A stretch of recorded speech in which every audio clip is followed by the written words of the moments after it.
السلام علیکم ورحمۃ اللہ وبرکاتہ۔ اعوذ باللہ من الشیطان الرجیم، بسم اللہ الرحمن الرحیم۔ للذین یؤلون من نسائهم تربص 4 اشہر فإن فاءوا فإن اللہ غفور رحیم وإن عزموا الطلاق فإن اللہ سمیع علیم۔ وہ لوگ جو اپنی بیویوں کے پاس نہ جانے کی قسم کھا لیتے ہیں، ان کو چاہیے کہ وہ 4 مہینے انتظار کریں، پھر اگر وہ اپنی اس حالت سے رجوع کر لیتے ہیں تو بے شک اللہ تبارک و تعالیٰ گناہوں کو بخشنے والا اور لوگوں پر رحم کرنے والا ہے۔ وَإِنْ عَزَمُوا الطلاق، اور اگر انہوں نے طلاق دینے کا ہی ارادہ کر لیا ہے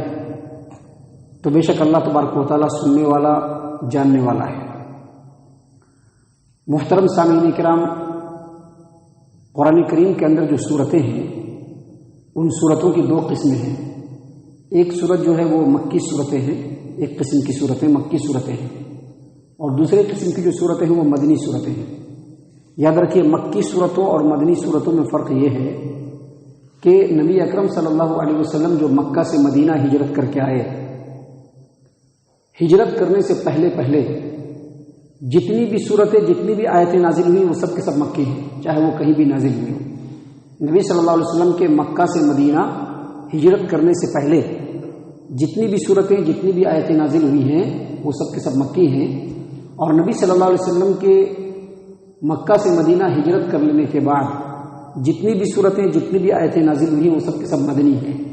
یاد رکھیے، سورۃ البقرہ مدنی ہے، اور مدنی صورتوں کی ایک خاص پہچان یہ بھی ہے کہ مدنی صورتوں میں اللہ تبارک و تعالیٰ نے احکام نازل فرمائے۔ جو صورتیں مکی ہیں،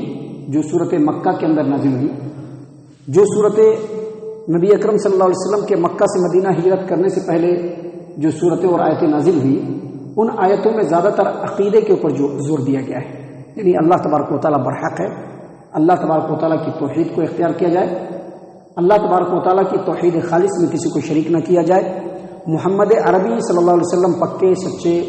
اللہ کے رسول ہیں، ان کی اطاعت و اتباع کرنا تمام انسانوں کے اوپر فرض اور ضروری ہے۔ یہ سب عقیدے کی باتیں ہیں، یہ سب عقیدے کی باتیں ہیں۔ ہمارے پیارے رسول صلی اللہ علیہ وسلم اللہ کے رسول ہیں، اور ان کی اتباع اور پیروی کرنا، اور ان کی اتباع اور پیروی میں بھی کسی کو شریک نہ کرنا، یہ بھی عقیدے سے ریلیٹڈ بات ہے۔ اسی لیے اسی طرح سے قیامت کے اوپر ایمان اور یقین رکھنا، یہ سب عقیدے کی باتیں ہیں۔ تو مکی جو صورتیں ہیں ان میں اسی طرح کی باتیں زیادہ ہیں، اور جو مدنی صورتیں ہیں اس میں اللہ تبارک و تعالیٰ نے احکام کو بیان کیا ہے کہ انسان کو معاشرے کے اندر کیسے رہنا چاہیے، کس انداز میں زندگی گزارنی چاہیے، انسان کا لوگوں کے اوپر کیا حقوق ہیں، لوگوں کے انسان کے اوپر کیا حقوق ہیں، سماج و معاشرے میں باپ کے ساتھ، بھائی کے ساتھ، بیوی کے ساتھ کس طرح سے رہنا چاہیے، کون سا عمل کرنے سے کس طرح کی باتیں ہو جاتی ہیں، اور اس سے نپٹنے کے لیے کون سا رستہ اختیار کرنا چاہیے، وہ تمام باتیں مدنی صورتوں کے اندر بیان کی گئی ہیں۔ جیسا کہ کل کے درس میں ہم نے آپ کے سامنے بیان کیا تھا کہ اگر کوئی آدمی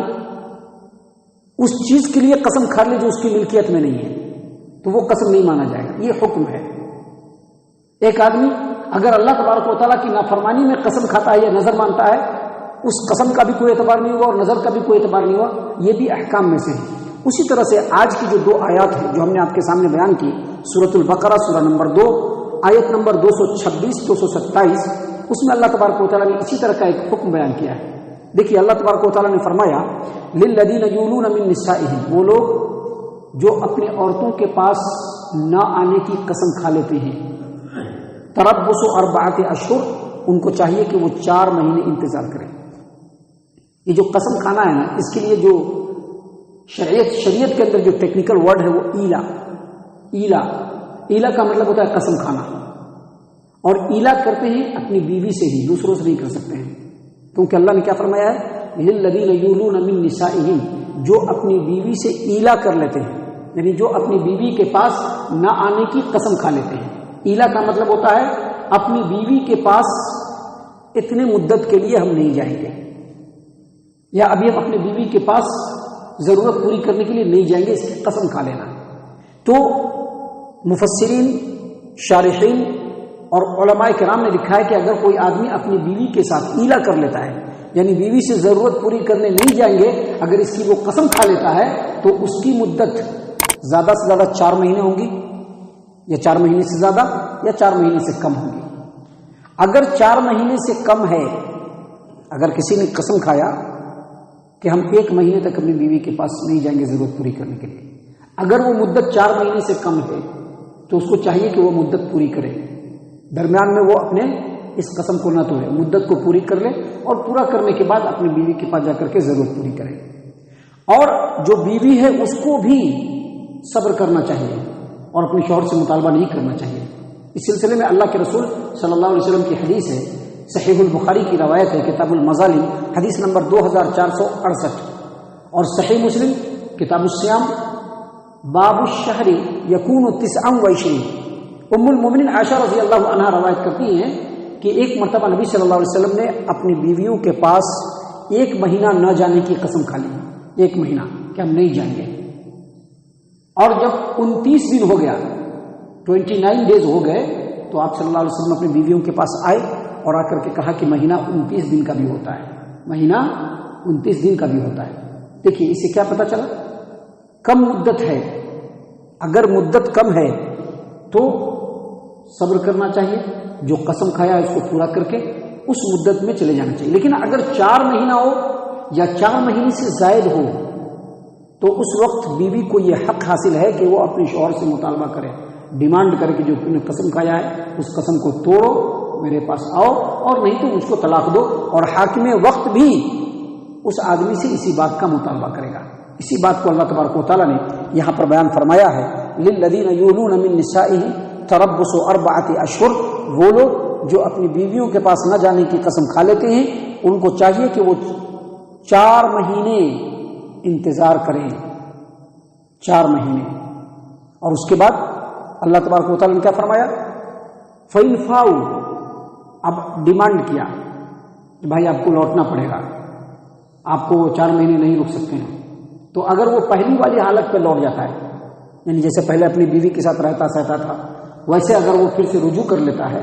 تو اللہ تبارک و تعالیٰ فرماتے ہیں کہ فَإِنَّ اللَّهَ غَفُورٌ رَحِيمٌ، بے شک اللہ تبارک و تعالیٰ بخشنے والا اور رحم کرنے والا ہے۔ بخشنے والا ہے کیا، اب بیوی کے پاس نہیں جائیں گے بول کر کے قسم کھا لیا، اب قسم کھا لیا تو 1 مہینے کی مدت تھی، 2 مہینے کی مدت تھی، 2 مہینے اپنی بیوی کے پاس نہیں گیا، بیوی کو بہت ساری تکلیف ہوئی، بہت سارے حقوق اس نے ادا نہیں کیے، تو حق کی جو تلفی ہوئی ہے اس حق تلفی کو اللہ تبارک و تعالیٰ بخشنے والا ہے اور رحم کرنے والا ہے، رجوع کر لے تو۔ آگے اللہ تبارک و تعالیٰ نے مزید فرمایا کہ وَإِنْ عَزَمُوا الطَّلَاقَ، لیکن اگر اس نے طلاق کا ہی ارادہ کر لیا ہے، اگر اس نے طلاق کا ہی ارادہ کر لیا ہے، اس سے یہ پتہ چلتا ہے کہ اگر کوئی آدمی اپنی بیوی کے لیے یہ قسم کھا لے کہ میں اپنی بیوی کے پاس ضرورت پوری کرنے کے لیے نہیں جاؤں گا، 4 مہینے تک نہیں جاؤں گا، 4 مہینے تک نہیں جاؤں گا، یا اس سے بھی زیادہ اگر وہ قسم کھا لیتا ہے تو اس سے طلاق نہیں واقع ہوتی ہے۔ دیکھیے طلاق کا جو لفظ ہے نا، جب تک زبان سے نہیں نکالے گا طلاق نہیں ہوگی۔ زبان سے طلاق کے الفاظ بولنے یا ایسے الفاظ جو طلاق کی طرف اشارہ کرتے ہیں اور دل میں اگر نیت ہو کہ ہم طلاق دے رہے ہیں تو طلاق پڑ جائے گی، اور طلاق ایسا لفظ ہے کہ آدمی اس کو غصے میں بھی دے تبھی پڑ جائے گا۔ طلاق کے لیے جو ہے نا کوئی یہ نہیں ہے کہ نہیں طلاق ایسے دینا ویسے نہیں، طلاق کے لیے لفظ کا ہونا ضروری ہے، لیکن اگر ایک آدمی نے یہ قسم کھایا کہ میں اپنی بیوی کے پاس اتنے دن تک نہیں جاؤں گا تو اس سے طلاق واقع نہیں ہوگی، جیسا کہ بعض علماء کہتے ہیں۔ اس سلسلے میں ایک روایت بھی ہے، ایک روایت ہے، اس روایت کو امام مالک رحمہ اللہ نے اپنی کتاب الموطا کتاب الطلاق باب الایلا حدیث نمبر 1210، اور یہی روایت صحیح البخاری کتاب الطلاق میں ہے کہ امام مالک نے امام نافع سے اور امام نافع نے عبداللہ ابن عمر رضی اللہ عنہما سے روایت کیا کہ ایک آدمی اگر اپنی بیوی کے لیے قسم کھا لیتا ہے کہ میں اپنی بیوی کے پاس نہیں جاؤں گا تو 4 مہینہ ہی کیوں نہ ہو جائے طلاق واقع نہیں ہوگی، طلاق واقع نہیں ہوگی۔ اور اسی طرح سے ایک اور روایت ہے جس کو حافظ ابو جعفر ابن جریر طبری رحمہ اللہ نے تفسیر الطبری کے اندر سہیل بن ابی صالح سے، اور انہوں نے اپنے والد سے روایت کیا کہ میں نے 12 صحابہ کرام سے پوچھا کہ اگر کوئی آدمی اپنی بیوی کے پاس نہ جانے کی قسم کھا لے تو کہا کہ اس کے اوپر کچھ نہیں ہے، اس کے اوپر کچھ نہیں ہے۔ اس نے اگر قسم کھا لیا تو طلاق نہیں ہوگی، البتہ اگر اس کی بیوی یا حاکم وقت اگر اس سے مطالبہ کرے یا تو رجوع کرو یا طلاق دو تو اس نے طلاق دے دیا تبھی طلاق واقع ہوگی، ورنہ طلاق واقع نہیں ہوگی۔ اسی لیے اللہ تبارک و تعالیٰ نے یہاں پر فرمایا وَإِنْ عَزَمُوا الطَّلَاقَ، اگر اس نے طلاق کا ارادہ کر لیا ہے فَإِنَّ اللَّهَ سَمِيعٌ عَلِيمٌ، تو بے شک اللہ تبارک و تعالیٰ تمام باتوں کو خوب اچھے انداز میں سننے والا اور جاننے والا ہے، ہر چیز کو جاننے والا ہے۔ محترم سامعین کرام، ابھی آگے اور بھی بہت سارے احکام ہیں، خاص طور سے طلاق کے احکام ہیں، اور عورتوں سے اور سماج و معاشرے میں جو گزر بسر ہوتے ہیں اس کے تعلق سے بہت سارے احکام ہیں جو اللہ تبارک و تعالیٰ نے اس صورت میں ہمارے لیے بیان فرمائے ہیں، جو انشاءاللہ کل اور کل کے بعد کے درسوں میں اپنے اپنے وقت پر آئے گی انشاءاللہ اللہ کی توفیق اور اس کی اجازت سے۔ اللہ سے ہم دعا کرتے ہیں کہ اللہ تعالیٰ ہم تمام کو ان تمام باتوں کو خوب غور و فکر کے ساتھ ان پر عمل کرنے کی توفیق عنایت فرمائے۔ اللہ تبارک و تعالیٰ ہم تمام کو صحیح معنوں میں پکا سچا مومن مسلمان بنائے، اللہ اور اس کے رسول صلی اللہ علیہ وسلم کی اطاعت و فرما برداری کرنے والا بنائے، صحابہ کرام رضی اللہ عنہم کے طریقے پر چلنے والا بنائے، جنت الفردوس میں جگہ عطا فرمائے۔ اے اللہ ہم تمام کو جہنم سے پناہ دے، اے رب العالمین ہم تمام کو جہنم سے پناہ دے، اے مالک الملک ہم تمام کو جہنم سے پناہ دے، آمین یا رب العالمین، وما علینا الا البلاغ المبین۔